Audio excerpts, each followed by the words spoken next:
বাবা, পানির কলসটা একটু ঘরে নিয়ে যাবি? আমি পারবো না, ব্যস্ত আছি। তুই তো মোবাইল টিপছিস, ব্যস্ত কোথায়? হ্যাঁ, যাও তো, নিজের কাজ নিজেই করো। একটু দেখলেই এক একটা কাজের কথা বলে শুধু। মাকে ঝাড়ি দিয়ে এসে রুমের দরজা আটকিয়ে শুয়ে ফেসবুক করতে লাগলো ফয়সাল। দরজা খোলা রাখলে আবার যখন তখন এসে মা আবার কাজের কথা বলবে, তাই দরজাটা আটকে দিল সে। কিছুক্ষণ পর ফয়সাল ছাদে গেল। ছাদে বসে বসে চারপাশটা একটু দেখছিল ফয়সাল। হঠাৎই মোবাইলটা বেজে উঠল তার। হ্যালো। তুই কোথায় বাবা? আমি তো বলেই আসলাম ছাদে যাচ্ছি, তারপরেও ঘর থেকে ফোন করার কোনো মানি আছে? একা একা ঘরে ভালো লাগছে না তো, তাই ফোন করেছি। একটু আয় না ঘরে। দূর, কোথাও গিয়ে একটু শান্তিও নেই। আসছি, কিন্তু কাজের কথা বলা যাবে না। আচ্ছা আয়। ফয়সাল ঘরে এলো, এসে ড্রয়িং রুমে বসে টিভি দেখছে। বাবা, কিছু বলবা? বাবা বালতিটা একটু ছাদে নিয়ে যাবি? কাপড়গুলো রোদ দিব। আমি আগেই বলেছি আমাকে কোনো কাজের কথা বলা যাবে না। তাছাড়া এগুলো সব মেয়েদের কাজ, আমি পারবো না। তুমি যাও তো, আমাকে টিভি দেখতে দাও। মা ভার ভার মুখ করে ওখান থেকে চলে গেল। প্রায় ঘন্টা খানেক হয়ে গেল মা ওখান থেকে চলে গিয়েছে। মা, আমাকে একটু চা করে দাও তো। মা, মা, কি হলো? ডাকছি, শুনতে পাচ্ছ না? মায়ের কোনো সাড়া শব্দ নেই। ফয়সাল এবার উঠে রান্নাঘরে এলো, কিন্তু মা রান্নাঘরে ছিল না। হঠাৎ ফয়সালের মনে পড়ল মা তো কাপড় শুকাতে ছাদে গিয়েছে। কোনো বিলম্ব না করে ফয়সাল ছাদের দিকে হাঁটা শুরু করলো। কয়েক সিঁড়ি উঠতেই ফয়সাল দেখল সিঁড়ি বেয়ে রক্ত পড়ছে। তার কয়েক সিঁড়ি উপরে উঠে ফয়সাল দেখতে পেল তার মা রক্তাক্ত অবস্থায় সিঁড়িতে পড়ে আছে। মা, ও মা, মা, কি হয়েছে তোমার? কথা বলো মা। ফয়সাল কি করবে কিছু বুঝতে পারছিল না। মাকে কোলে করে পাশের এক হাসপাতালে নিয়ে আসলো।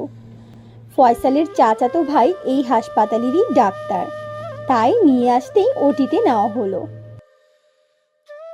কি হয়েছিল? এমনটা হলো কি করে? ফয়সাল সব খুলে বলল। ফয়সালের ডাক্তার ভাই একথা শুনে অনেক রাগ হলো। গত সপ্তাহে চাচিকে বলেছিলাম শরীর অনেক দুর্বল, ভারী কাজ থেকে দূরে থাকতে বলেছিলাম। এই কথা শুনে ফয়সাল হাউমাউ করে কাঁদতে শুরু করলো। এখন কি অবস্থা মায়ের? অনেক রক্তক্ষরণ হয়েছে, তুমি আনতে অনেক দেরি করে ফেলেছো। যত রক্ত লাগে আমার শরীর থেকে নেন, আমার সব রক্ত বের করে নেন, শুধু আমার মাকে বাঁচিয়ে দেন। অনেক দেরি হয়ে গেছে, শরীরে রক্ত নিচ্ছে না। এখন সব কিছু উপরওয়ালার হাতে, করার কিছুই নেই। তবুও সব ডাক্তাররা শেষ চেষ্টা করছে। এমন কথা বলবেন না ভাইয়া, যেমন করেই হোক আমার মাকে বাঁচাতেই হবে। ফয়সাল তার ভাইয়ের সাথে কথা বলছে।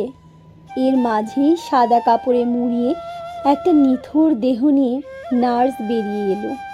একজন ডাক্তার ফয়সালের কাঁধে হাত রেখে বলল, তুমি নিয়ে আসতে অনেকটা দেরি করে ফেলেছো, নয়তো তাকে হয়তোবা বাঁচানো যেত। ফয়সালের পুরো পৃথিবী যেন আজ থমকে গেছে। যাকে সে এত অবহেলা করত, আজ তার নিথর দেহ যেন ফয়সালের শরীরের সমস্ত শক্তি কেড়ে নিয়েছে। দু চোখ দিয়ে অঝরে অশ্রু গড়াচ্ছে। কাঁপা কাঁপা হাতে সে মুখ থেকে কাপড় সরালো। কোনো দিন ভালো করে এই মায়া মুখটা যেন দেখা হয়নি তার।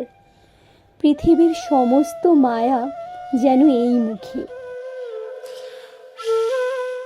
মা, ও মা, মাগো, দেখো না আজ আমি কোথাও যাইনি, তোমার কাছেই বসে আছি।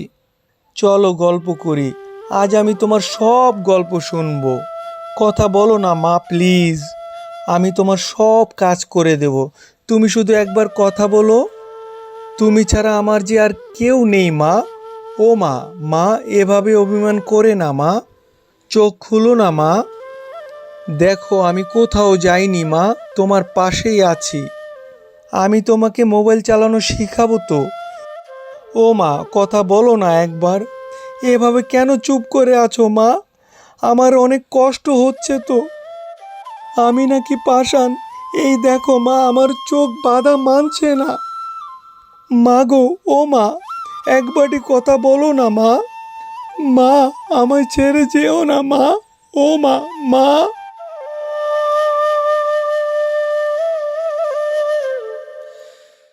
সেদিন মার কথা বলেনি।